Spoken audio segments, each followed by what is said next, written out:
নমস্কার, শুভ সকাল বন্ধুরা। আজ আমি চলে এসেছি আরও একটি নতুন ভিডিও নিয়ে। আমার এই নতুন ভিডিওতে সকল বন্ধুদের জন্য রইল আমার আন্তরিক প্রীতি, শুভেচ্ছা ও ভালোবাসা। বন্ধুরা, আজ আমি দেখাচ্ছি আমার বাড়ির দারচিনির গাছ। দেখুন বন্ধুরা, এটি হচ্ছে আমার বাড়ির দারচিনি গাছ। এই গাছটির বয়স মাত্র 6 মাস। দেখুন, ছোট্ট একটি চারা আমি এনে রোপণ করেছিলাম, খুবই ছোট, একেবারেই ছোট ছিল, একটাই ডাল ছিল তার। দেখুন কতগুলো ডাল বেরিয়েছে। আমরা অনেক সময় ফল গাছ লাগালে দেখা যায় যে ফল অনেক সময় টক হয়, বা আমরা যে ভ্যারাইটি লাগাই সেটা হয় না, ভুলভাল হয়ে যায়।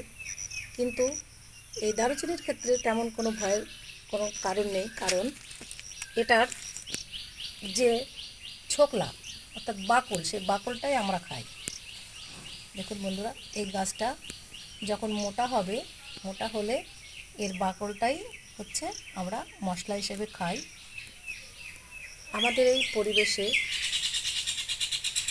এই দারুচিনি খুব সুন্দরভাবে বড় হয়। অনেকের বাড়িতে আছে এটা, তাই আমিও এটা লাগিয়েছি। আমার এই গাছটা যখন বড় হবে, তখন আমার আর বাজার থেকে দারচিনি কেনা লাগবে না। আমি এই গাছ থেকেই বাকল তুলে নিজেও খেতে পারবো এবং অন্যকেও দিতে পারবো। দেখুন বন্ধুরা, এবং গাছটি কত সুন্দর সতেজ।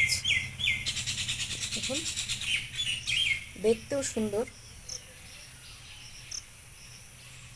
তাই আমি আমার বন্ধুদেরকে বলবো, আপনারা প্রত্যেকে বাড়ি যদি একটা করে দারুচিনির গাছ লাগিয়ে রাখেন, তাহলে আপনাদেরও আর দারুচিনি কিনা লাগবে না। দারুচিনি আমাদের রান্নাঘরে আমাদের রাখতেই হয়। দারুচিনি খুবই একটি উপকারী মশলা। তাই আমি বন্ধুদেরকে বলবো, আপনারাও দারুচিনি গাছ লাগান। আমিও লাগিয়েছি। আগামীতে আসবো আমি আরও একটি নতুন ভিডিও নিয়ে। ততক্ষণে আপনারা ভালো থাকুন, সুস্থ থাকুন, আর আপনারা বেশি বেশি করে গাছ লাগান।